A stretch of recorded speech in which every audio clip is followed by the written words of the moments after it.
Welcome to Crafting for Profit Live, episode 21. Today, we're diving into a topic that every small craft business owner needs to hear, and that is how to test your new products without breaking the bank. We all want to add new products to our lineup, right? Doing so might mean we need to invest money into those products. So, how can we find those new products in a smart way that doesn't waste a bunch of money? We're going to dive into that today. And to help us navigate this, we are joined by John Modi, the founder of Makerflo, a company that is all about empowering businesses with quality supplies and resources. We love Makerflo.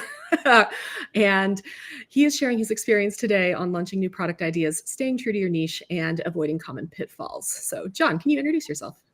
Absolutely. My name is John Modi, and I've been in the personalization and customization industry for quite some time now. Actually, it's about 10 years. And we started Makerflo not too long ago. And the entire idea of Makerflo is to empower possibilities and empower you, the maker, by supplying what started with blanks and now onto other things. So we're all about empowering the maker community. Sweet, short and sweet. Short and sweet. Angie, are you still there or are you frozen? Oh, I think we're having issues. We've had some technical difficulties getting started. Can you hear me now? There you are. Okay. I can hear you now. So I don't know, Ange. Okay. So John, can you tell us what Makerflo for me? Yeah, I can't see her, or I can't hear her either. All right. I'm going to give John his first question then, even though it's Angie's question. Why don't you just... Yeah. I'll go ahead. And if you're in the audience today and you're chatting live, go ahead and let us know if you can hear Angie or if it's just on our end so that we can kind of troubleshoot this. So let's see. So John, can you start by telling us a little bit about yourself and Makerflo? You gave us that brief introduction, but how did you get started and what does Makerflo offer for small business owners? Yeah, so I've actually not done many of these. So this is going to probably be my second or third time telling this story. And I love our beginning. So it's not only I, John, but there's my counterpart, which is Mark, and he's not, with us here at the moment. He's with us, but he's just not here. But yeah, Mark and I started quite some time ago. We actually met in college, and we did terrible at school, like our last 2 years, because we were trying to start a business like during college.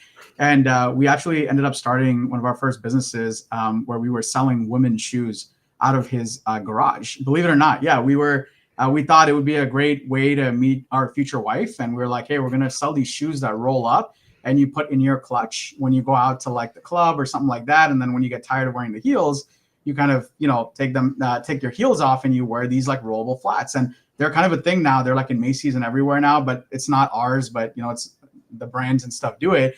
But that's kind of what we started with. And this was eons ago. This is when we were in college, like 15 years ago. And that's kind of when Mark and I met. But I would say that was when those micro businesses in the garages were really like starting up. It was this new thing where everyone was starting to do it. And one thing led to the other. And I'm not going to go over, 15 years of history. But at the end of the day, what ended up happening was we started Makerflo, and it was still in Mark's garage because we were a garage business and we just had not scaled with any of our businesses. The shoe business kind of fell off. And we happened to find out that in our space, in the personalization industry, one of the biggest things that was lacking for years was a unique supplier.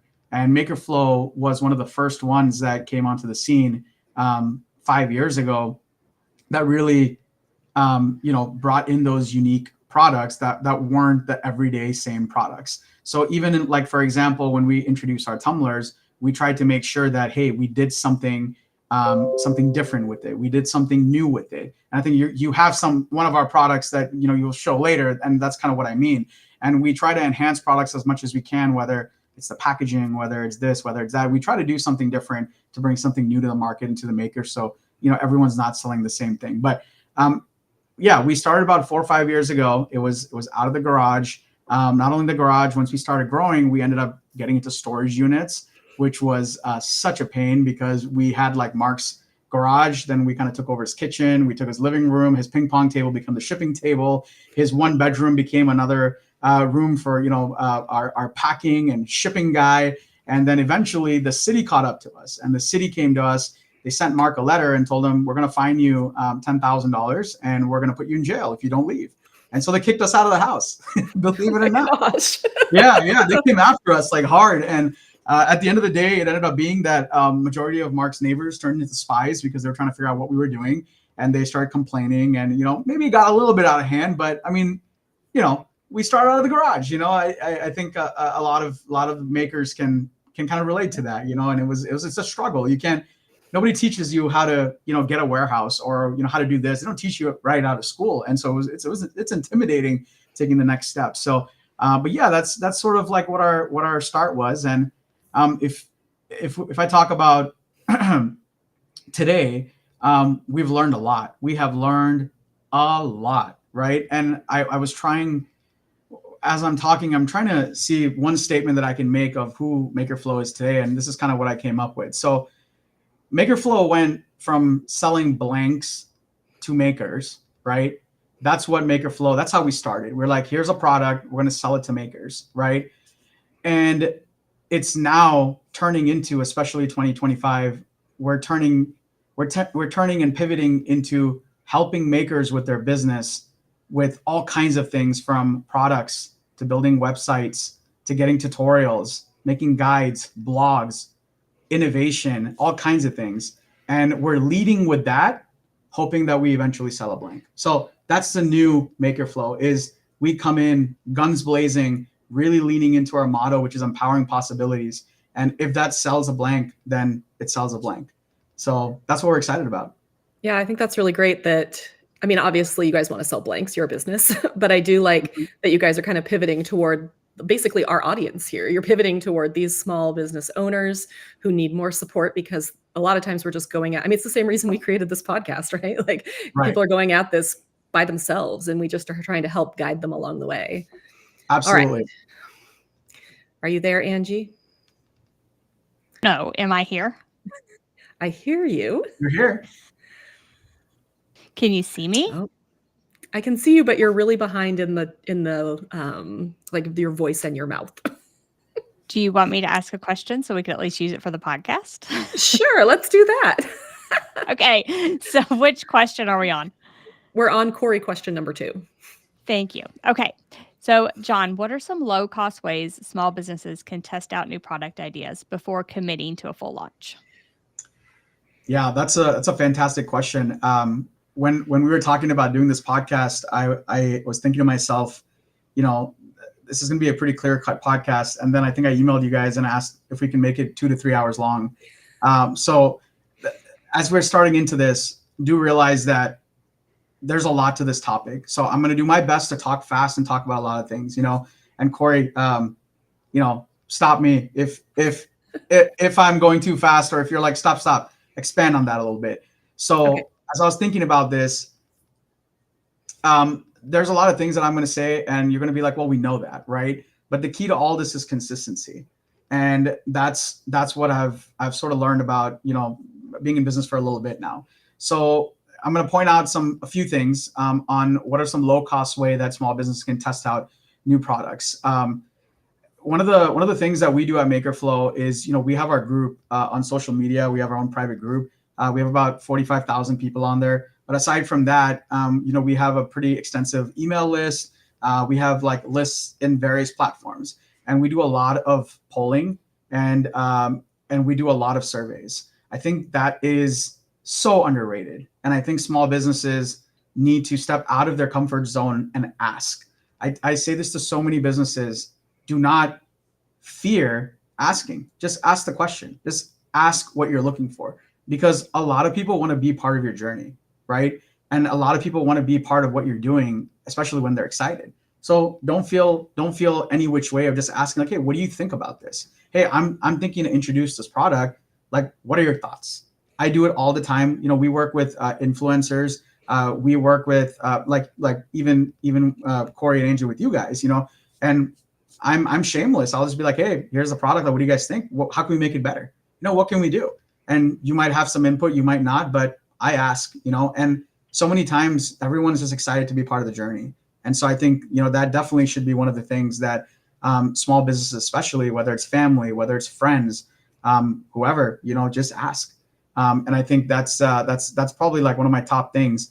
You know, family friends is always great. I am very skeptical on family friends because a lot of the family or friends that love you will always be like, "This is fantastic," you know, and so it's like, yeah, mom, but like be real, like tell me really, you know. And so family and friends for me is like it depends on family and friends, you know. Um, but one thing I have learned over the years with family and friends is I'll just give them the product and be like, hey, just use it, and you have to give me feedback. And what I do is I end up seeing like, are they posting about it? Are they actually using it? Is it part of their life? And I collect data in other ways than actually getting it from them. So for me, it tells me a lot when I give a product and they're like using it without me telling them, and I'm like, okay, they like using it, and then I might just go to them and say, hey, what do you like about it? And then I'll get more information. And I think that plays a lot into testing new products before committing fully, because then you actually get to see what features people love and do they like using the product. Okay, if they're using a Yeti, but now they're using the tumbler that you gave them and they're using it consistently, now like, oh, there's something there, so it gives you more data than you might think. I think limited time offers and pre-sales are great ways to do it. Posting those on your social media to your email list, whoever it may be, it's a great way, especially a pre-sale, to get an idea, as long as you give clear instructions on the pre-sale. So you got to let them know, like, hey, we're doing a pre-sale. You might not get the product for 2 months, but this is what it is. And, here's your buy-in, here's your discount. First 200 people get this. We're looking for feedback. We're looking for this. We're looking for that. And you can get a really good idea, like, oh, wow, I put a pre-sale for 500 or 200 or 50 or 10 and they sold out. So it might be a good product. I think that's another good way. But before I take too much time, I'm going to drill through a few more without explaining them. Sending samples to businesses. Love doing that. You can get very quick feedback. If you get a good conversion rate and businesses call and say, hey, this is great, it's going to be a good product. Testing at craft fair and trade shows, another great place. You get a lot of foot traffic that's cold, people that don't know you. So you can test a lot of new things and put it in people's hands. Another different way is checking Amazon Handmade and Etsy. If you don't know the strategy, go on those platforms, search certain keywords, search the product you're trying to sell, and try to see if that comes up as a top product. If it does, then go to that specific listing and go to the reviews and read the reviews on the product. This is a great way to see what's missing in the product, what's bad about the product, what might be good about the product, and if it's a good product for you to basically introduce without committing too much of it, or maybe committing to it if you know it's a good product. A lot of and one of the last things I have here is again the question, because I've spoken a lot, but the question was, what are some good ways a small business can test out new product ideas before committing? Make sure that whatever product it is, that you have a good supplier. I cannot tell you how important that is. I cannot tell you how many people come to me and tell me that, hey, I found this product. It's a home run product. I sold like 100 of these, but Amazon sold out. Or, hey, I got this and Makerflo sold out. It happens. And I got this and this person sold out. So if you know that you're going for a product, you're really pushing it hard, it's not a bad idea to contact the supplier and be like, hey, do you have enough inventory? What does your inventory look like? What does your forecast look like? I say that, be a little shameless. It's okay. Yeah. It's a betterment for yourself a little bit. And it's actually good for the supplier as well, because if they know you're going to clear them out, as a supplier myself, it really hurts the rest of the community you're trying to support. So it kind of works both ways in that. So suppliers actually appreciate it when someone comes and says, hey, we're gonna be ordering a ton of this. How can we work together to make it better? So but yeah, I would say that before you really commit to find a good supplier. And that's it. I think that last one's actually really important, because we were talking about this before we hopped on here, that I was doing rainbow plated tumblers, and they were just starting to get really popular. I think they're still starting to get really popular. They were really difficult for me to source. And I ended up sourcing them from some random website where I was like, please don't take my money. And they came, but it took like 3 weeks, because they were probably being shipped from overseas, even though it said US warehouse. I don't know. It was very confusing. And so I haven't reordered because I don't know how quickly I'm going to get them. I only have so many craft fairs left this year. So it was one of those things where I'm like, I'm not going to probably do too many more of these until I find a supplier that can keep up with my need, and it's not going to take 3 weeks to get the product to me. Absolutely. And it's funny because based on that question, once you do commit, right, this happens so much. Once you do commit, oftentimes, and when you hit a product is always when you can't find the product. That is so true. Exactly when it happens. That's when you learn that lesson, right? So I think that's definitely a big one. That's a good way to end that question. Yeah. All right. Well, I'm going to take Angie's next question. How can small businesses stay focused in their niche while exploring new trends and products? So like, we're going to want to talk about we talk a lot about how each handmade crafter should at some point find their niche. They need to have like a particular person that they're selling to, that's, the products are going to speak to them, instead of having what might look like a garage sale full of stuff on their, craft show table. So how do you stay in that niche? Yeah, that's a fantastic question. And the way I would answer this question is, being the supplier that we are, I talk to a lot of small businesses. I talk to a lot of influencers. I talk to a lot of people, and squirreling is probably the number one problem we all have. We all need like a therapist for how not to squirrel when we're crafting, because you want to do absolutely everything, right? And oftentimes, if you're in your craft room right now watching this, you're going to look around and go like, oh my God, I do a lot of things, and it's like, and it's exciting because when you see something new, and we could probably blame Corey and Angie for a lot of this stuff. They're the ones that get us into it, right? Because they make it look so easy and fun. But it's fun. It's easy. But there is a way to sort of harness it all in. And I think the way it starts here, and again, you might think like, well, I know this, but this is important. And the most important part about this is you have to know your core. You have to know your core values, and you have to make sure whatever you do, you stay close to them. And I think that's the most important part. And what I mean by that is, let's say that you are a small business that caters to making, let's say you're catering to real estate agents, and you're into laser engraving, and you're laser engraving cutting boards, and you're laser engraving charcuterie boards, right? And all of a sudden Taylor Swift comes along and her Taylor Swift bracelets just take off. And you're like, oh my gosh, I just heard about this one lady that made, $100,000 on Taylor Swift bracelets. Well, you need to know what your core values are and what customers you're catering to and what your niche is, because you might introduce those and nothing may happen. And here you go, spending hundreds and thousands of dollars on buying beads and, getting into classes and spending your time and your resources, and you're getting into things that, you shouldn't be getting into. Now, if there's a way you could tie that into your core and the values of what you are, who you are as a crafter in the business, then it makes a lot of sense. Then your customers or the potential people you're giving it to, it'll align with them as well. But I feel like, in our industry and for a lot of the crafters, a lot of them don't know the core. They don't know their values or why they might be doing it. And that's where, we really kind of just go out of whack. Yeah. Hold on. I want to interrupt you there because I can actually speak directly to this. Okay. So I have my small business chapter and craft studio, and I make book themed crafts, right? And so one of the things I did that first was I created a book stack of Taylor Swift album titles, right? So it looks like a stack of books, but it's her album titles, and it has like a disco ball on top. It's very cute. It's one of my best sellers.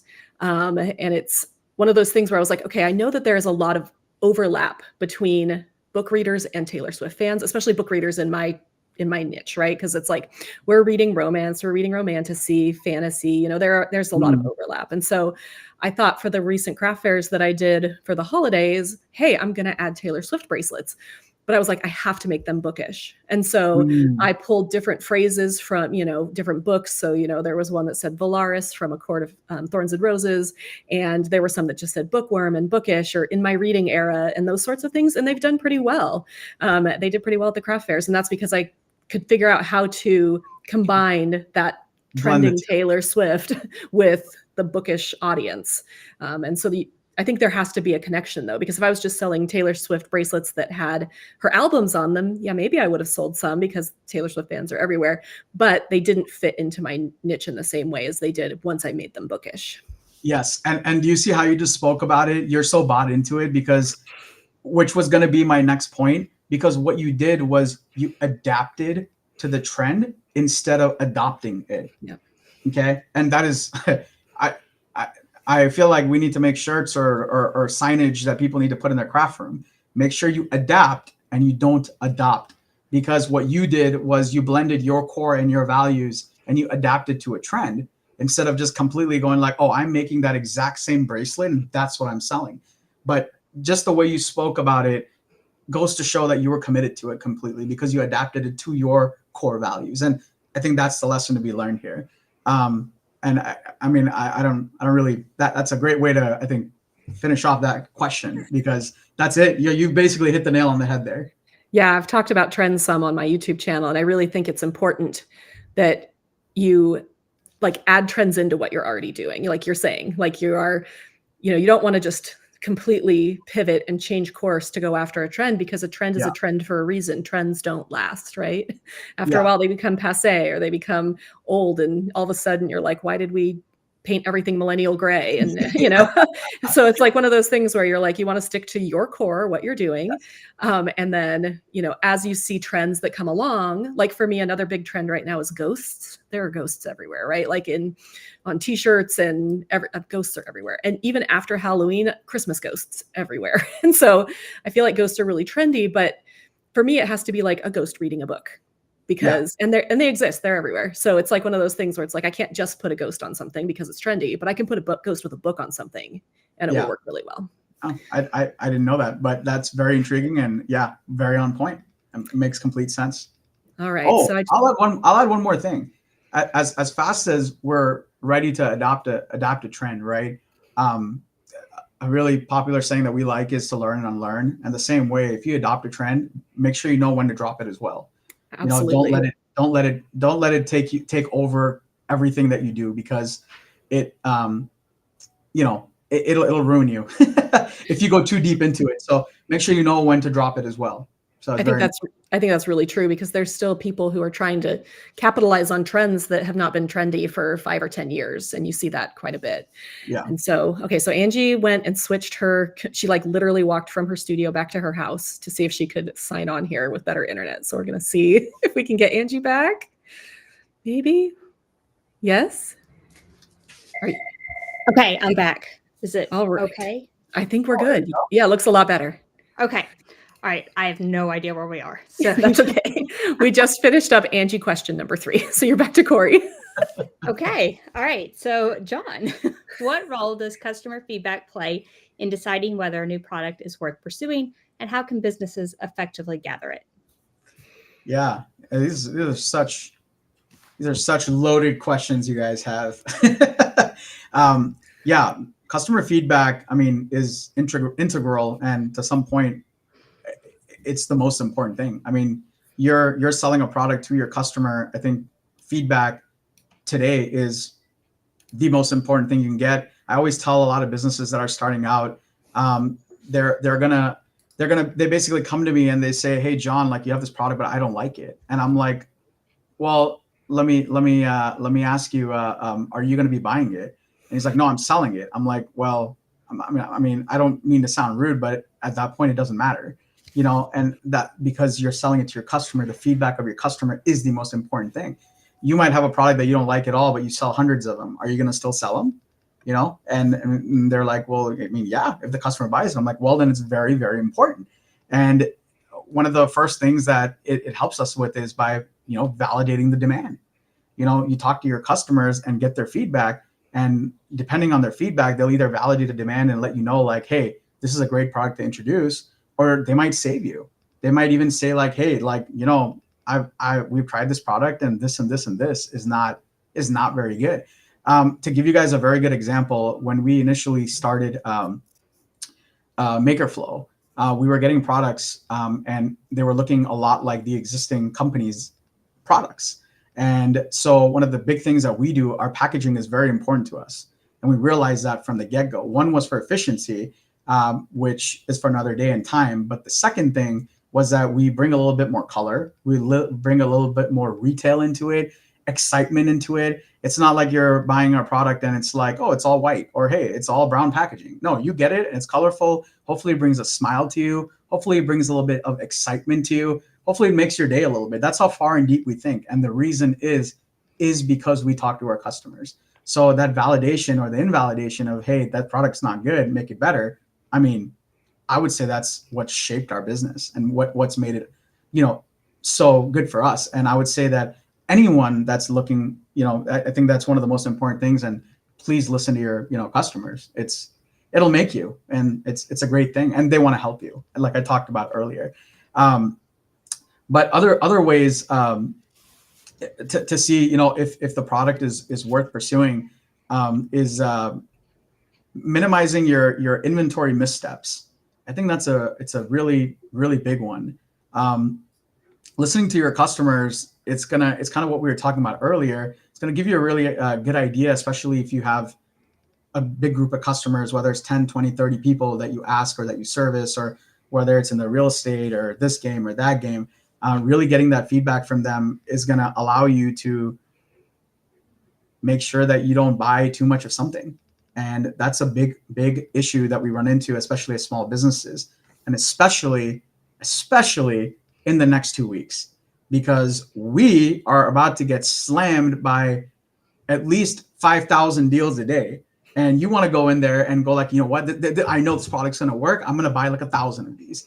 And you end up getting those for a discount. And what you don't realize is that when Christmas is over, we have January, February, March, and April. And it's a weird time of the year. And now you're stuck with a bunch of inventory. You're out cash flow, which for all of us small businesses is very important, cash flow. And now you have a bunch of product left over that you don't know what to do with. So listen to your customer and what they want, and don't fall for the next 2 weeks. Only fall for it if you have validated, like, okay, yeah, I can use this. I have the business for it. I can do something with it. Because this is where if you make the wrong choice and stretch yourself too wide, you might be okay for 2-3 weeks, but you're gonna be in a world of hurt for the beginning of the year. So I think it's super important, to like listen to that customer, see what they want, get what they want, and really be as close to your core and your values as possible, so you don't have that crazy misstep. Yeah, I think one thing that you had me thinking about is cash flow. Obviously, probably number one priority for small businesses is making sure you can pay for your bills and the things you have. Yeah. But most of our crafters, including myself, we're not working with a lot of space. I don't have a warehouse, right? So every time I get something new into this space, which is larger than a lot of people's space, I have to find a place to put it.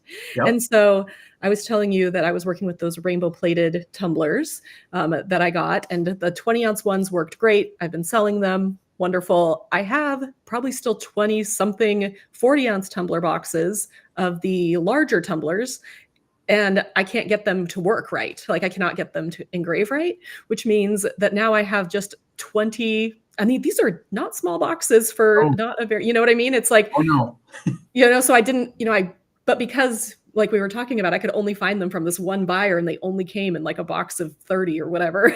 It was one of those things where it was like, okay, well, I'm going to take the risk, and the risk has not paid off for me. And I really need to go back and keep testing them and see if I can make them work, because they are taking up quite a bit of space in here, and it's important. Absolutely. Yeah, so what I was thinking about is, like, stocking up makes you think that you're going to have a higher profit margin, right? So I'm going to buy these blanks at a lower price, and my profit margin is going to be more.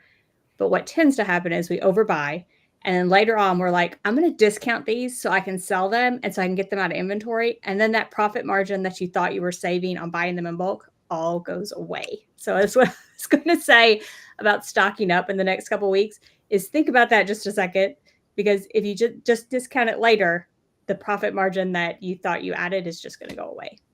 Yeah. And then another thing, if we keep going with that thought process, Angie, is that in a way, you're not invalidating, but you're kind of hurting your brand and your future business, because now all of a sudden you've gotten into discounting, and now people, all of a sudden you're training them like, oh my gosh, if I just wait after a certain holiday period, I'm not going to order. Like, I'll just wait, and I know I'm going to get a massive discount, right? And so the last thing you want to get into is become this business that's buying too much because there's a deal. Now that you're discounting it, people are always going to wait for the discount.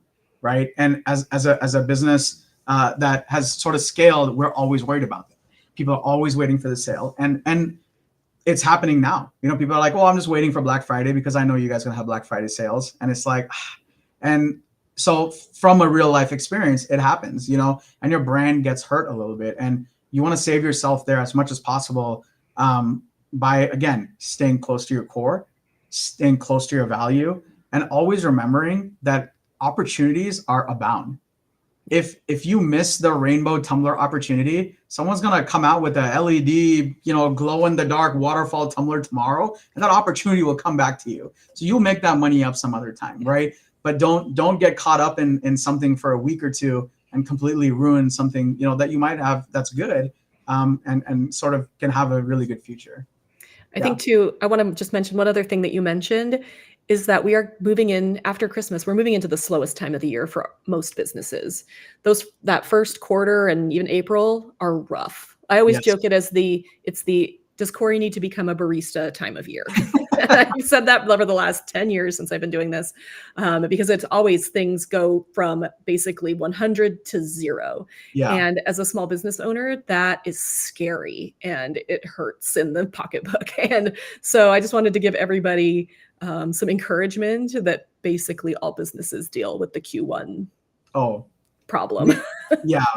And I mean, not to talk too much about it, but we are already talking about it. Like Makerflo, we're talking about that. Like, okay, what about January, February, March, April? We've been talking about it for the last 2 months. Yeah. Because that is something, it's not only small businesses, but even I mean, I consider us as a small business as well, but we deal with it as well, because if small businesses aren't getting orders, no one's buying blanks. Yep. So, we have staff, we have all these folks that work full time. It's like, what do you do with that? So yes, we all struggle with it. It's a massive thing. And the worst thing for me is to walk out in the warehouse.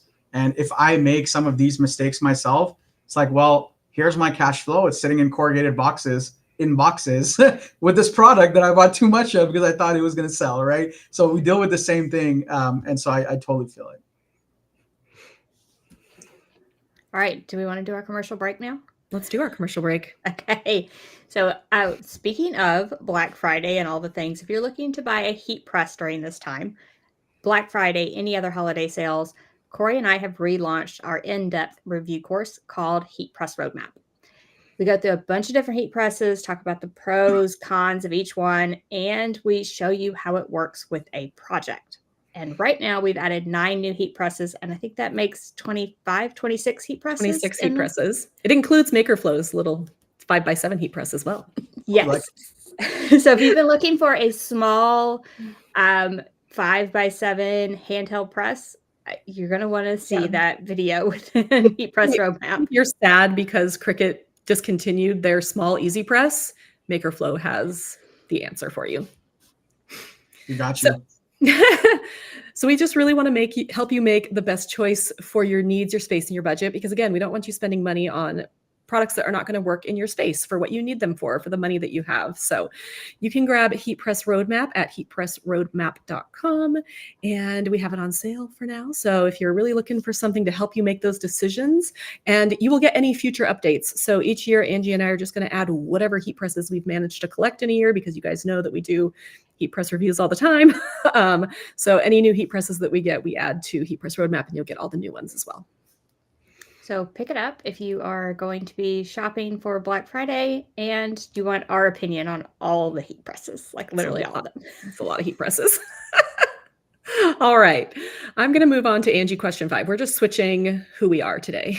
So what are some red flags, John, that indicate a small business is overstretching itself when it's expanding its product line? Yeah. I think I kind of spoke to this and alluded to this one point, but I think this is probably the biggest red flag. It's what I ended it before commercial break, which was, if you walk out there and you see those corrugated boxes that are stacked up, so excess inventory, or another issue actually, excess inventory is one of the biggest issues. If you have too much of something, you got to figure out what to do with it, whether you destash it, which that's why there are so many big destash groups on Facebook, because, people have too much and they end up on there and they try to get rid of it. So I think that's probably one of the biggest red flags as far as whether you're overstretched and expanding your product line. Another big thing, if your inventory management is not there, we still don't have our inventory management 100% at Makerflo. We're still working on it. So like if you're a small business and you're stressed out about it, it's something definitely that you need to watch out for. But I just want you to know that, a lot of us deal with inventory issues. It's a massive problem, and it's a tough one to control. But if you're not doing inventory and you're like, John, I have no idea what inventory I have, then another great place to look is cash flow. So if you go into your bank account and you're like, I can never catch up with cash. I never have cash in the bank. It's probably a signal that, either your expenses are high, or if you have this garage full of products, well, that's where it is. It's in those excess products. And a lot of times when we're starting new businesses and we're trying to catch trends, we do tend to overpurchase. It just happens. And again, it's not you, it's everybody. We're just working here to try to figure out how to lessen that blow as much as possible. And so I want people to know that too. I think people get very stressed about it, but it's a lot of people, and it's quite rampant. Like a lot of us don't know. They don't teach us how to do inventory management.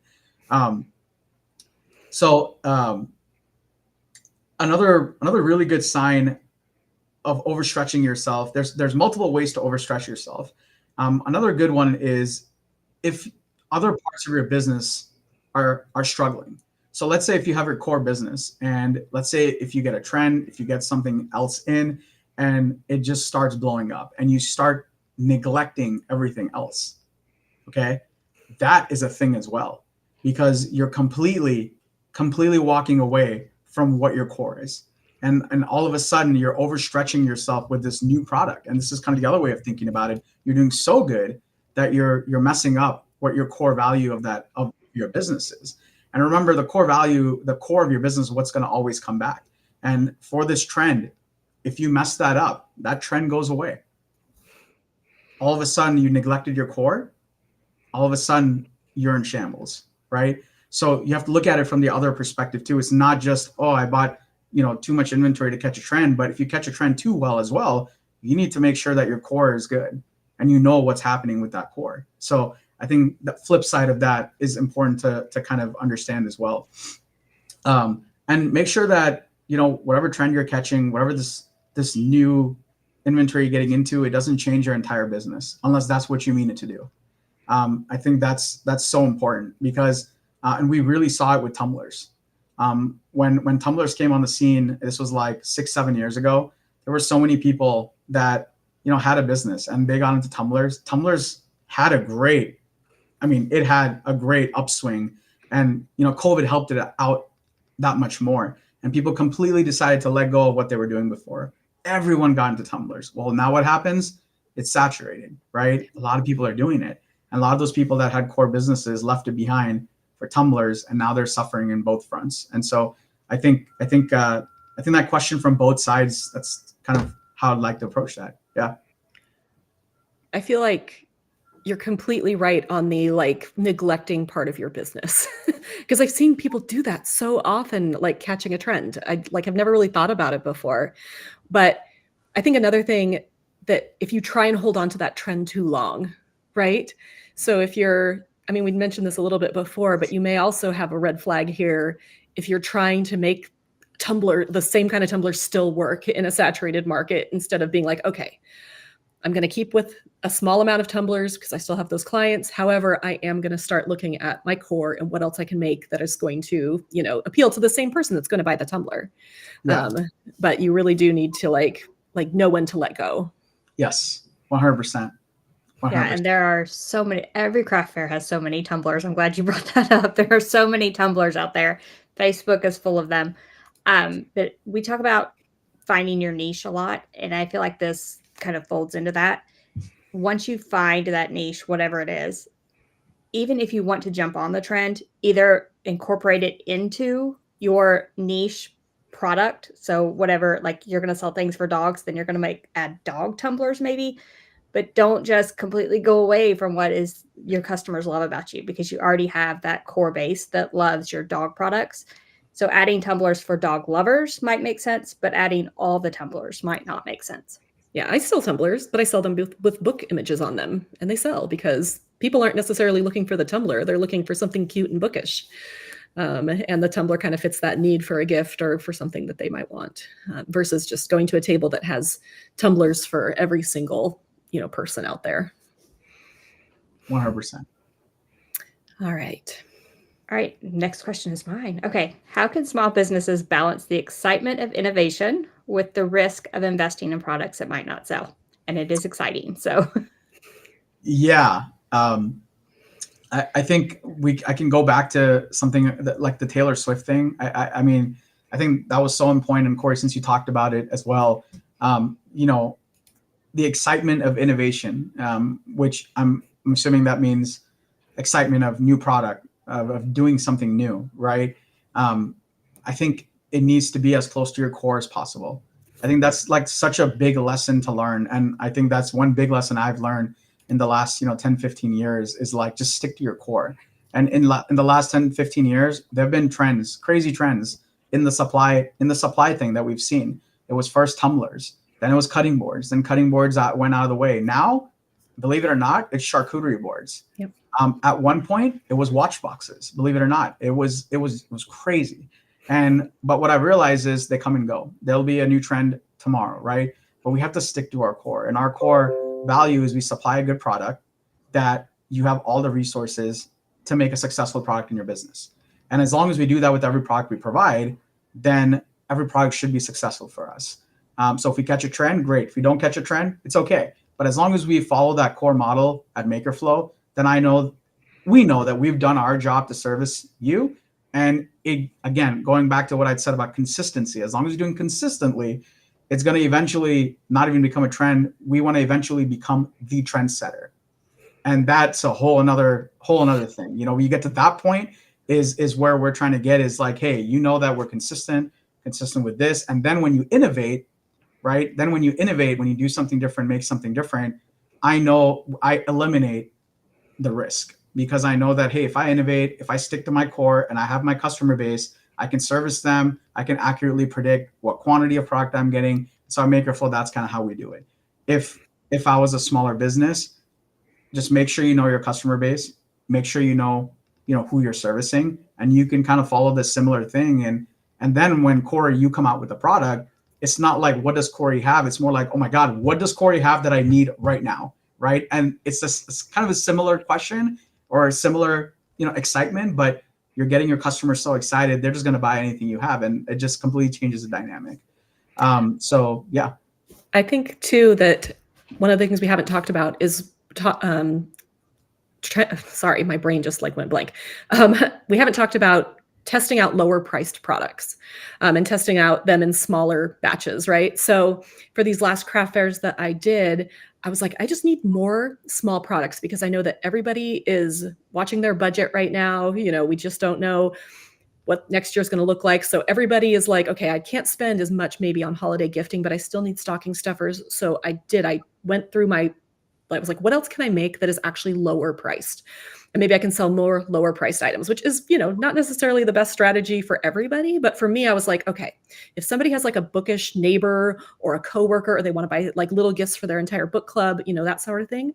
And I was like, what can I do that's not going to cost a lot of money? So I ended up doing a lot of printing, like just printing and laminating. So I ended up with folding bookmarks and regular bookmarks and things like that I was selling for like $3 to $5. And I sold a lot of them. And I think it's because people are looking for those kind of low cost stocking stuffer kind of things at this time of year.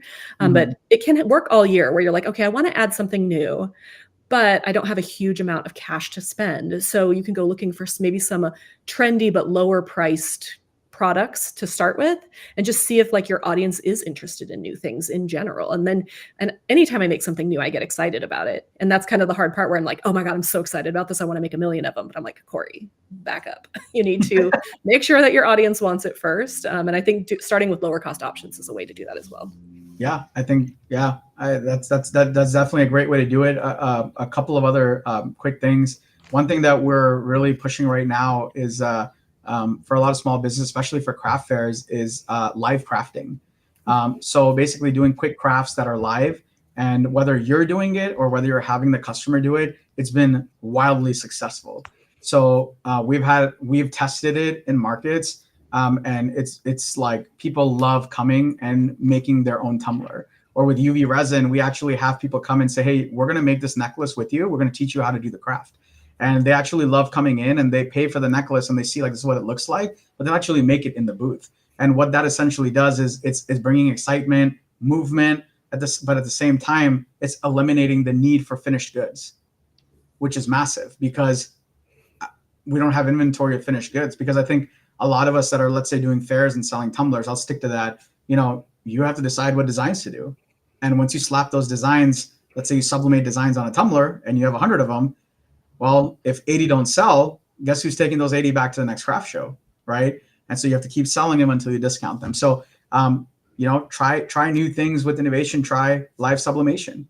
If you're already doing sublimation, take your machine with you and see how you can maybe at the trade show selling the tumblers for $20 and they're already made, sell them for $30 and they send you a picture and you make them the tumbler right there. Earn a little bit more margin, sell a little less of the tumbler, and that works so well for someone who sublimates because you're not stuck with inventory. Being stuck with the blank inventory is a little bit better than being stuck with, crafted inventory. Absolutely. So it's something cool that we've tested in the past. Yeah, we've Like mentioned. You might be able to do that at a craft fair, like your small little Makerflo heat press with a small blank, and you could kind of have them sort of sublimate their own or sublimate on site even. Yeah, so you're like not carrying ornaments or keychains, bookmarks. I was literally thinking ornaments, because if you have like a holiday market this time of year, you wouldn't want to make a whole lot of ornaments because you're literally going to carry them for a whole year if you don't sell them. So making them on site is a great option. That's really fun. Absolutely. All right. Can you share a success story where testing a new product helped a small business thrive, or maybe a cautionary tale where testing was skipped and it led to challenges? We've talked a little bit about things, but do you have anything in particular? I think if you're specifically looking for, I think, well, I can speak to products really at Makerflo. I hear a lot of stories. And I think there's a couple of stories here I can pull out. So, as far as testing a new product, helping a small business thrive, there's a business on Etsy right now that we have this product on our website that's called Build a Bundle. And basically it allows you to build sort of like a case of 25, and you can mix and match a bunch of different things. And it allows you to basically test a lot of products without committing to a lot, and it gives you a discount and is really well priced. And the only reason I bring that up is because it feeds into this entire podcast, because it's like, how do you buy a little bit but not spend too much? And we're a supplier that allows you to kind of build that bundle, try a few new things. And the reason why that's important is because we actually recently had a business who wanted to sell whiskey decanter sets. But the problem with the whiskey decanter sets is there's a lot of different products that come with it. So you have to get the wood box, you have to get the whiskey glasses, the decanters, and the foam, the insert. It's a lot of different things.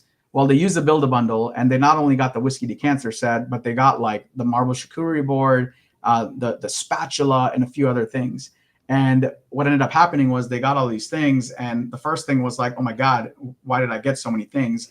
But they were able to get one of a little bit of everything, and to kind of slowly keep testing it. Well, what ended up happening was that as they were testing and they were adding, people were inquiring and buying. And because they stuck to their core and ordered products that they sell, which was engraving products, they were able to make everything successful. And now they're ordering it by the case. So I mean, that would be one really good, success story. The other success story, and this one is a really good one.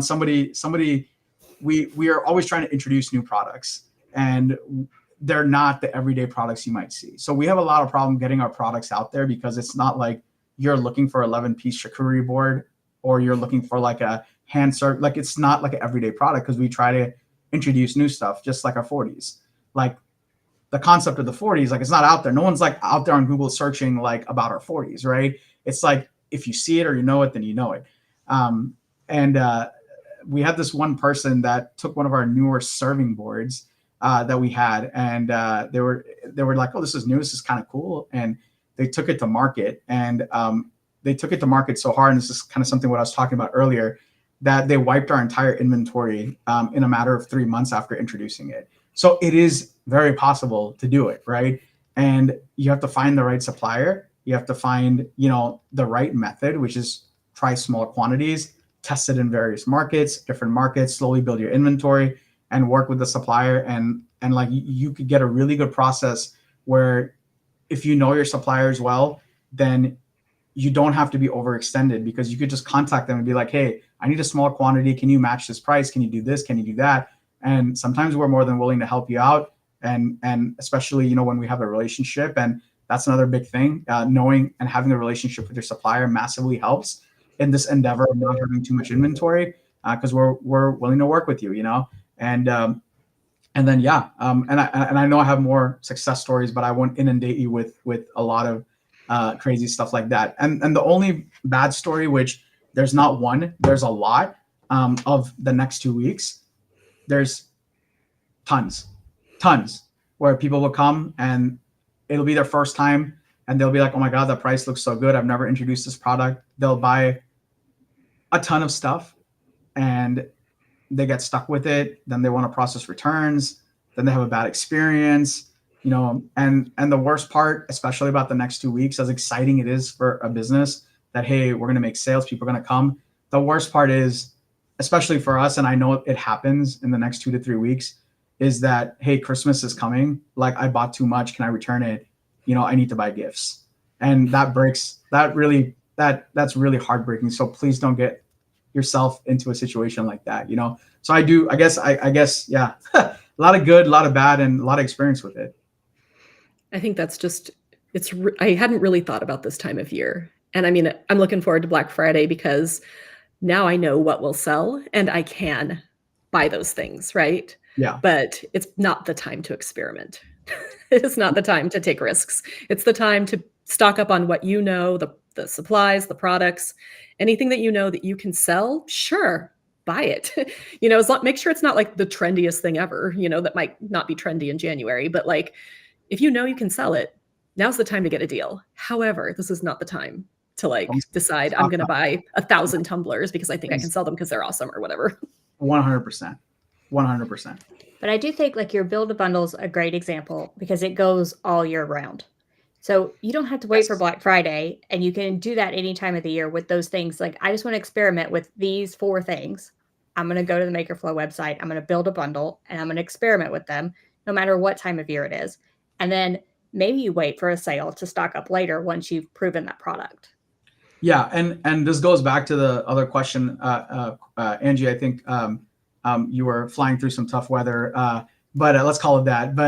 But Corey had asked me is, you know, with the build a bundle, it really, it really gives you the opportunity to, you know, really test a lot of new things, and don't fall into the trap of getting too much inventory of something that you don't sell. Like, don't do it.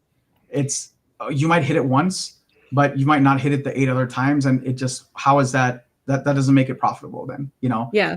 I mean, one of the things we had talked about was with these rainbow plated tumblers that I had purchased from this random website, it came with 5 black, 5 white, 5 yellow, 5 blue, and 5 pink, right? Yeah. These are the colors that it came with.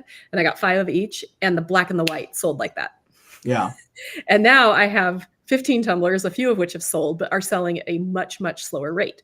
So I could, in theory, if you sold this product, I could build a bundle where I got mostly black and white tumblers, but I still picked up pink and yellow and blue, depending on how much they sold, making it much more easy for me to not have to buy, you know, a giant pack of, I still get 25 tumblers that I'm working with, but I know I can sell the black and white ones, and then I can have some other options for people. So I think that's another really great way to use the Build a Bundle. 100%. One other thing is you can do the same thing. You get the most foot traffic in the next 2 weeks, so you can get 1 or 2 products and test them for a future thing as well. Keep that in mind. You're going to get a lot of foot traffic in the next couple of weeks, right? And so don't like buy 1,000 units, buy 5 or buy 2, test it, see what people think, and see if that's something you want to introduce, you know? And also one thing, the Build a Bundle came about, I didn't want to really pitch this, like I didn't want to talk about this earlier, but it came about because of customer feedback. So we talked, there was a question about customer feedback and how important it is. It was very important. And the Build a Bundle, we're, I think, one of the only companies that offers it. The only reason it's there is because we got so much, we spent a year and a half talking to customers on what was important. And the Build a Bundle was one of the most important things to them. And so it came from customer validation, and it's been wildly popular. And people really love the build a bundle, especially when we come out with new products. We see it's used the most when we come out and introduce new products. So yeah, a lot of people are catching on to that. Okay, so if you're joining us on YouTube and you are in the live chat, you can ask any last minute questions now. We're going to ask our last question to John. And so we want to know how Makerflo supports small businesses in testing and scaling up new product ideas, and any tools, services you recommend for minimizing risks. Okay, so one of the I appreciate the question, and it's again a loaded question because this is what the entire company is going towards, right? So there's a lot. Some real quick things is our blogs. We're getting deep into blogs, and we're writing some amazing blogs, amazing content that people can take advantage of. Everything from how to set up your booth for Christmas or for any kind of trade show, for events, what unique things you can bring into your business at a craft show, for example, to make it more unique than other crafters, or what you've been doing for the last 5-10 years. We're writing a lot of new ed stuff, writing about, a lot of AI stuff, how to navigate that. So there's a lot of blog stuff that we're writing. I would really explore people to go to our blogs and check that out. It's a lot of new age stuff. But I think the three big things that we're working on, aside from blogs, tutorials, and things like that, we talked about the build a bundle. I think the build a bundle was innovative, and it's one of the coolest things we have that really allows you to order so much variety and not be strapped for cash flow or inundated with inventory. Then the 20% off case discount is another big way that we're trying to keep things really easy. We got in the industry, everyone's doing these crazy tiered pricing and this and that, and we're like, you know what, let's just cut the fat and let's just make it super easy. You get the build a bundle or you get the case. There's no reason to make it more complicated than that. You don't need to climb a ladder. Like, it's a short one. It's like more like a stool, but it's not this insane ladder where, okay, if you buy this much and sell this much and you get this percentage and this lifetime, and no, we're like, you know what, let's make it simple. Small businesses have enough decisions to make in their life. Let's make things super, super easy for them to do. Another big thing that Makerflo is going to be doing next year, I've kind of alluded to this a couple of times. We have a new initiative called The Leap that we're transitioning. It's more internal, but The Leap is what I kind of talked about initially, is really making Makerflo more for the maker over the product and really providing them resources. Everything from, like I said, tutorials, everything from any question that we see asked a lot, how to make a template, giving right there on the product page, giving tutorials on how to use various softwares to take a template, use the template, and apply it in sublimation. And we want to have all that on the product page. And we're going to be working towards that next year. Why? Because we asked for feedback. We talked to our customers. We took surveys. And the number one thing that people were asking was, where do I get this stuff? And, how do I have access to this? And a lot of times, we tell them, like, well, have you heard of Corey and Angie? Have you heard of Jennifer Maker? Have you heard of these other various people that have been helping the community in a while? And, the big thing is like, yeah, but it's a lot of information out there, and we're going to try to see how we can bring it all together, and how we can bring it in one spot. So our goal is to make it simplify things for basically the makers out there. The other thing that we've started to do is we've started to help folks in building websites. So Makerflo is slowly rolling out an initiative to help folks to build their business website. And the reason we're starting to do that is because we're realizing that a lot of the agencies that are out there in the market right now, they'll come in and they'll tell you need a website, you need to do paid ads, you do this, that, charging absolutely crazy prices. And they're not really being true to what a small business needs a website, like why they need a website and what kind of website they need. And slowly over the years, as I've talked to a lot of small businesses, I see that's one of the biggest issues, because we're all trying to drive traffic. We're all trying to see how we can get that business. And I think a lot of folks are getting unrealistic expectations from agencies and website builders that, hey, if you come in, all it is $1,000, we can do paid ads and you'll get business. Well, it's not that easy, and trying to bring that realism. And so we're trying to getting into sort of building websites and really helping businesses grow the right way without being out capital, right at the get-go. But as far as tools go, for being overstretched, I would say that inventory management is, there's no tool that we really use for this except for making sure that we have trends. We see trends and we're not overbuying. But I wouldn't say I know of a really good tool to help with this. We just have to make sure that we're looking at our numbers and our metrics. I think that's the big one. Make sure you're looking at your bank account. Make sure you're looking at your inventory. If you have too much inventory, make sure you do something with it. If you have it, and okay, you made a mistake. See how you can basically make lemonade out of I forget that phrase, but how you could turn that around and how you can turn it into a marketing opportunity instead of turning it into a liquidation opportunity, and try to do things like that. And again, we don't really have a real tool that we use. There's one tool we use, but it's a bit expensive at Makerflo, and it's to help us predict future and this and that. But I don't think it would play very well, for someone that's a smaller business. But I think it's just watching your numbers and knowing your numbers and really understanding your numbers would probably be the number one tool I would tell people. That goes above and beyond any tool that you'll use, is to understand your business. Yeah, we talk about data a lot.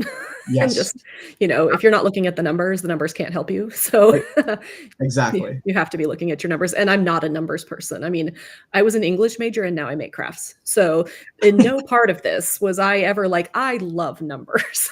However, I do have to look at the numbers to know what's selling, what's not selling, what was not selling and is selling now, what was selling really well and is not selling now, and those sorts of things. And maybe it's not necessarily that it's not trending anymore. It's that I'm not ranked the same way in Etsy as I was before, or in my website.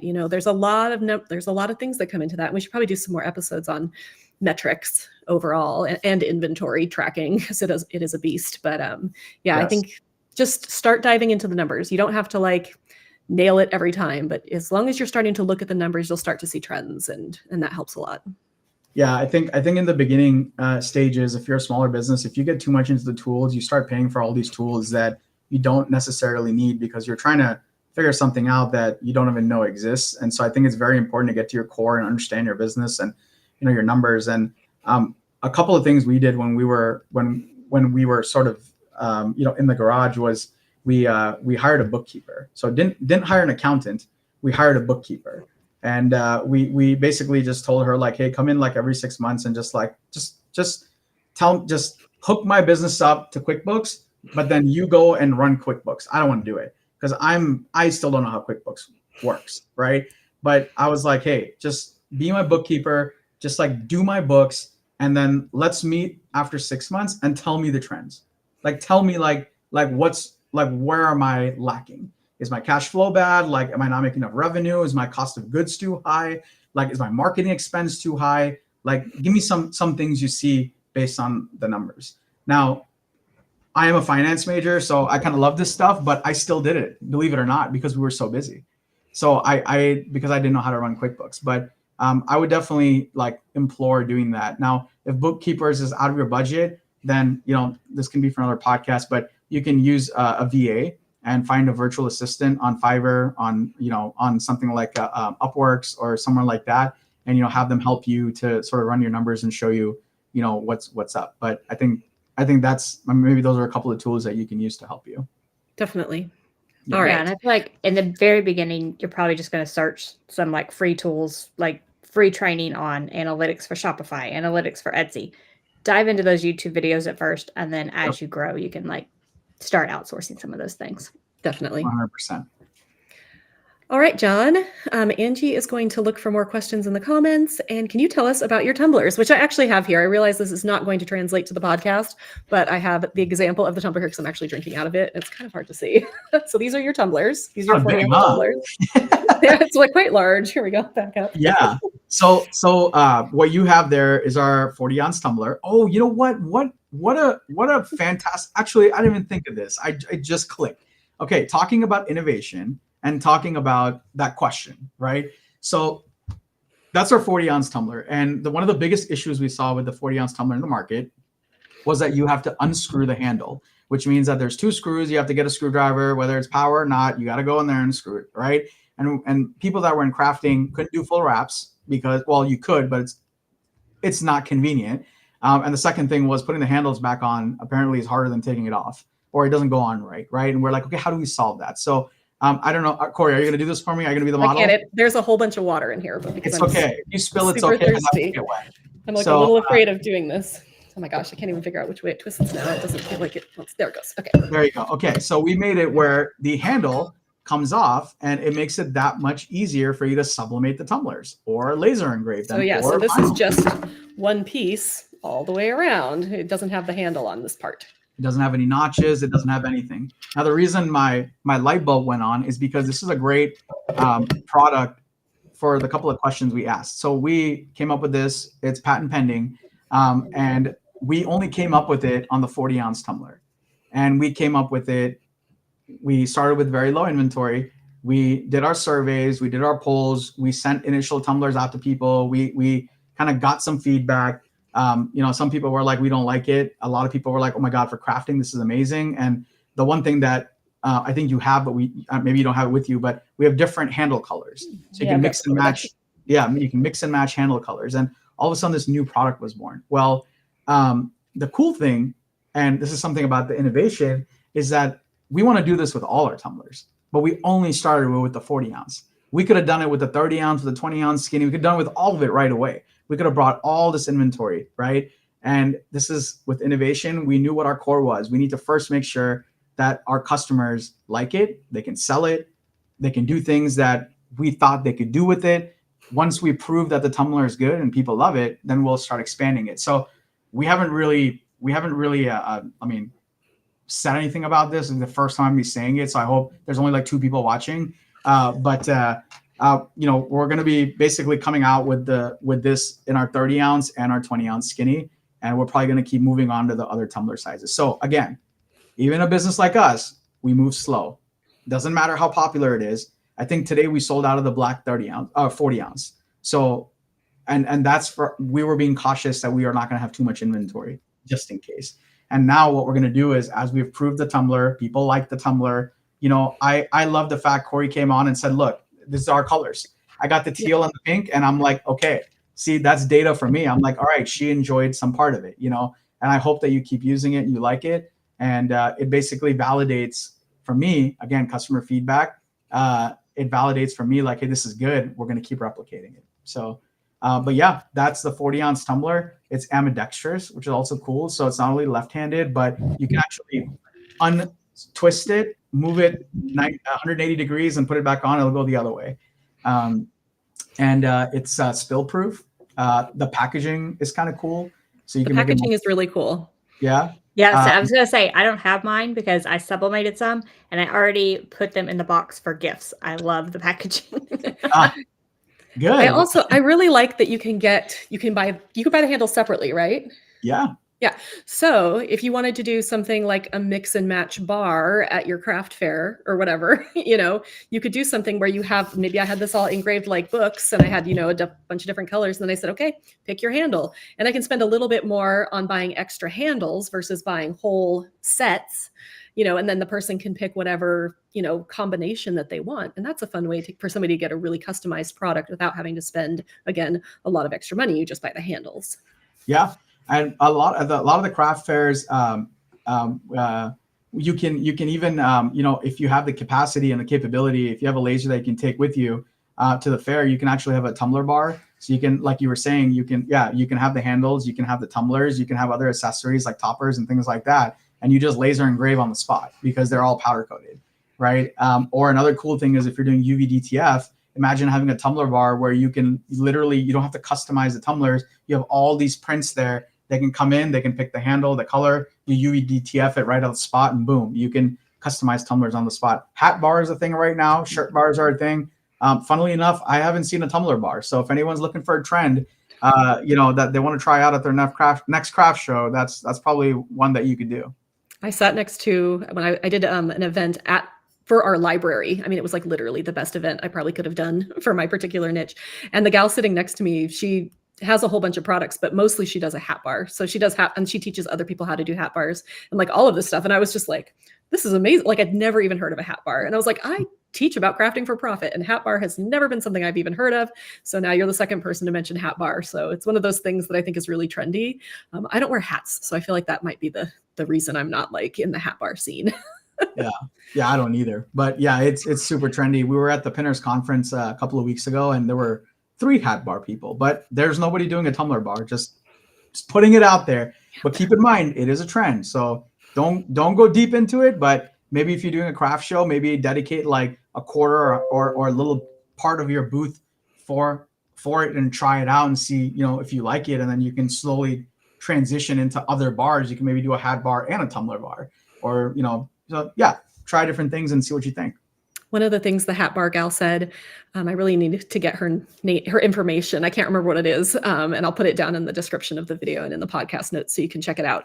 But one of the things she said, that if you are doing a bar of any kind, is that you should also have non-bar products that they can buy separately, which I thought was such a good advice. She's like, because you'll have a set of 3 friends who will come in, 2 of them want to make hats, and then the other one is just standing there. But if you have a whole bunch of other products for her to look at, then she's much more likely to make a purchase. So I know we've gotten well off topic here, but I just thought that was really good. And I think that's true with anything, that maybe you have your like,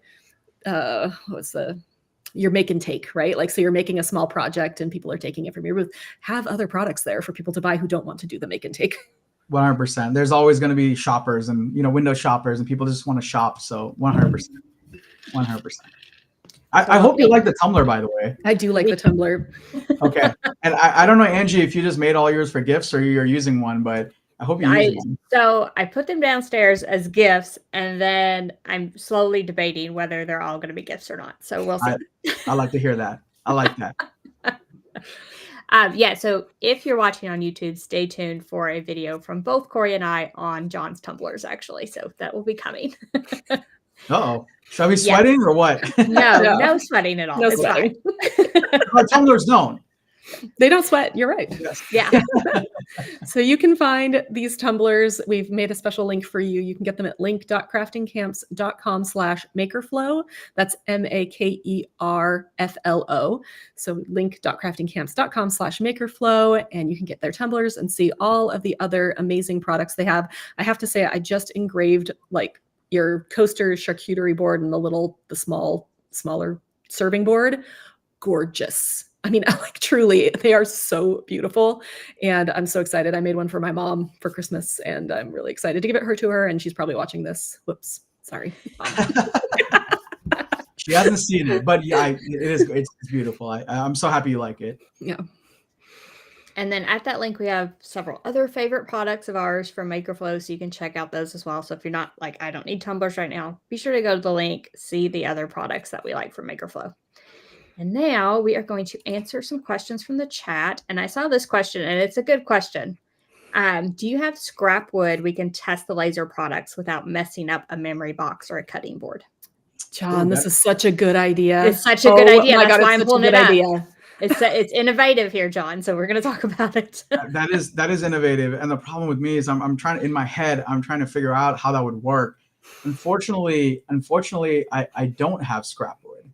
Not that the wood boxes are made out of, because I know that a lot of folks have different laser wattages, and it engraves differently.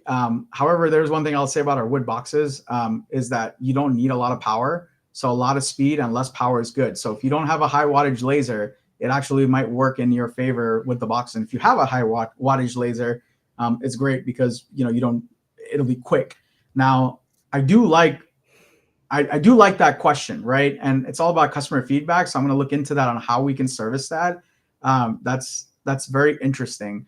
However, I have to be careful because it adds a massive amount of SKUs for us. And but I can definitely look into that. That's a great question because it's a big product. It's a bulky product. And if you could figure out if you can engrave it before committing to it, it would really, help you guys out. So even if so just a suggestion, even if a small little piece of wood came with it, that was the same thing.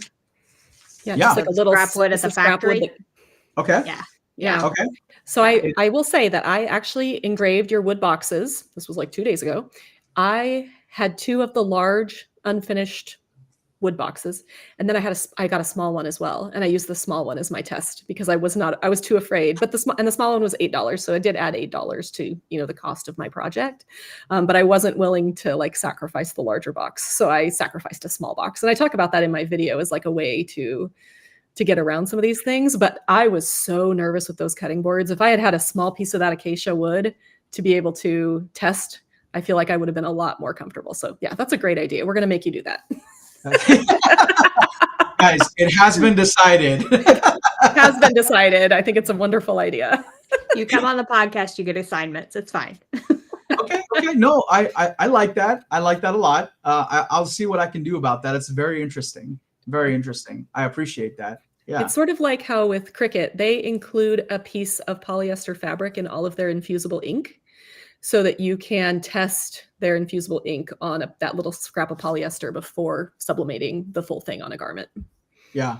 It's very interesting. I'm trying to think like how logistically it changes everything from packaging to sourcing to all the things. And yeah, it's a lot of steps that change, but it's totally valuable because if you can get that, then yeah, let me. You could also, instead of including it in the package, it could be an add-on. Like for $1, I want to add on a scrap piece of wood so that I can test. And then it's its own SKU, and you don't have to mess with all the packaging. Yeah, that's something. I'm trying to think about it. So you got me going here. You got me thinking. I never thought about that. So that's a really good idea. I appreciate it. Yeah. You will probably see something about this. Like it might just take a couple of months because it takes time, but you might see something like this. So whoever's question that was. I appreciate that, and if we ever get to chat sometime, I'll return the favor with some goodness. All right. Next up, when catching the trend, I need to learn when to get out of that trend before I'm stuck with useless inventory. So, any advice on when to back away from the trend? Yeah, there's a couple of ways to do this. If you're a smaller business and you're getting into it, and let's say you don't have a lot of cash flow, or let's say you don't have a big giant following where you kind of know trends and things that are happening, go into a trend with the mindset that if it's going to be fleeting, like if it's a Taylor Swift thing and her concert's only for a year, and like, okay, I know this is a year thing, go in it and tell yourself I'm only going to sell 100, or I'm only going to sell a 50, and it's over after that. I know that my capacity is this, and that's what I'm going to stick to. It doesn't matter if the trend keeps going. Because you get on that, you kind of get on that, and then you just forget. And it's always that last purchase that hurts you. Because you're like, okay, I sold 50. Okay, I can get 100. Like, oh my God, okay, I sold 100. I'm going to get like 200. And be like, oh my God, okay, I sold 200. I'm going to get 1,000 now. And the next thing you know, you sell 400 and you're stuck with 600, and that last purchase always bites you. So I think going in it with like a mindset where it's like, okay, I know it's not going to last very long. I'm going to sell this limited. I'm going to be happy with it. I'm going to charge a good amount. I'm going to get my margin, and I'm out. As far as, let's say if you're an existing shop and you're selling a lot, use a method of pricing, because it is a trend. It's going to come and go. Use a method of pricing that you average down your price. So you start out with a little bit of higher margin when it's super hot, and that at the tail end of it, it's going to go down, and you are ready to price it down. And if you do that, you basically, instead of going like this high price and then going like this low price, you're basically going to go like this. And you're going to go at a much, much smoother downtrend, but you know what to expect. You get rid of that inventory, and your average margin and how it ends up. So I would say that's kind of a couple of ways to approach it. I think once if you see a huge amount of saturation, that's also a key factor. Like if you go to a craft fair and everybody's making tumblers, maybe it's not the best thing to make now. I also feel like when it hits certain stores, like, so if you're all of a sudden what you're making, and because like I said before, ghosts are really trendy, right? And so they've been trendy on Etsy and in handmade products, and they're probably working their way to like Target, and then at some point they're going to be in Walmart. Not that there's anything wrong with Walmart, but they tend to get trends last, right? It takes longer for their product supply lines to make 1 billion ghost t-shirts to sell at $7 each or whatever. And so by the time it has gotten to some of the discount stores, that trend, that's probably at the point where you're like, okay, I can't sell something that's going to, I can't sell a handmade t-shirt with ghosts across it because Walmart's selling the same thing for $7. And obviously they're going to going to beat my price. And so just keep an eye on what is actually, where the trends go. So yes, it's trendy on Etsy, that's fine. But as those trends start to work their way into retail, that's when I think we start backing off of them. Because then everybody has them, right? Because you're like, oh, now ghosts are really everywhere because everybody has something from Walmart. Yeah, and I like to call those my markers. So I have markers for our supply company that I know that if this and this happen, I know that this is where that product is in its lifetime, basically, right? And so you have a marker for yourself. You're like, okay, if I see it at Walmart, I know that this is going to happen, right? So I think that's a very valid point. But you have to also be careful your markers are right. So you got to keep adjusting them. Like maybe Walmart is too late. Maybe it's like, oh my God, if it's at Walmart, like I'm way too late. Maybe you need to find an earlier marker. Maybe you find different website. Like I love going to Amazon Handmade and Etsy and seeing how products progress and how specific listing reviews progress. So if I go to a listing and I see that, wow, this charcuterie board listing has 65,000 reviews. Well, it's probably like on the downtrend. It's exhausted its lifetime as a product of being a trendy product. So those are kind of a couple of metrics. So I have my own markers, but yeah, that's the Walmart thing. Like I've been seeing more. I feel like Walmart buyers, they're like in our groups now, because I feel like some of these trends are coming on way too soon. Like what? How do they know this is even happening? So anyways, that's another day. And this may be the last question here. Can you list the settings for different lasers on your site, even with user input? Yes, actually, what a fantastic question. And this is part of the leap that I was talking about. So if you actually go on our True Flat listing, that's one of the first listings that we've worked on and changed. And that listing actually has that listing is the first listing that we have done where it lists out all the sublimation and laser engraving settings, not only for Glowforge, but also for lasers up to, I think, 100 or 150 watts. So it goes by like 10 watts and it tells you like where to start off with. And our goal is to start doing that more and more with every single listing with settings, whether it's sublimation, laser engraving, UV resin, epoxy. We want to put something as far as how to get started and how to get going with it. So we are working on it. It's just a massive, it's a lot of work because each product has like almost 20 or 30 data points. So it's thousands of data points that we have to not only gather, but we have to somewhat test a few and then put them on the website. So yes, that is being worked on. And if you're somebody that wants to provide your settings, you think you have something nailed or you have something down, feel free to message us. Or funnily enough, at the end, you put even with user input. So we're actually working on our website to do exactly that, where you'll be able to message us with your settings. So we're working on it's being worked on. It just takes a lot of time to kind of input it on the website, but we're working on a way where users can come in and basically let us know like, hey, I have this machine, I have this wattage, just my settings that work. And then we'll be more than happy to input that as the settings. So great question. And yes, it's on the way. I love it. And if you guys are laser crafters, definitely check out their True Flat wood. It's truly flat. I mean, like, that's the whole thing. I've cut it. It is really amazing to cut. And one of the things I liked about it is that I cut it without a masking, and then I just baby wiped all of the charring off. And I was like, oh, I don't have to mask this. And it was brilliant. So if you are a laser crafter, you should check it out. Absolutely. It is on our favorite things list as well. Awesome. All right. So we're just going to highlight this comment, last one.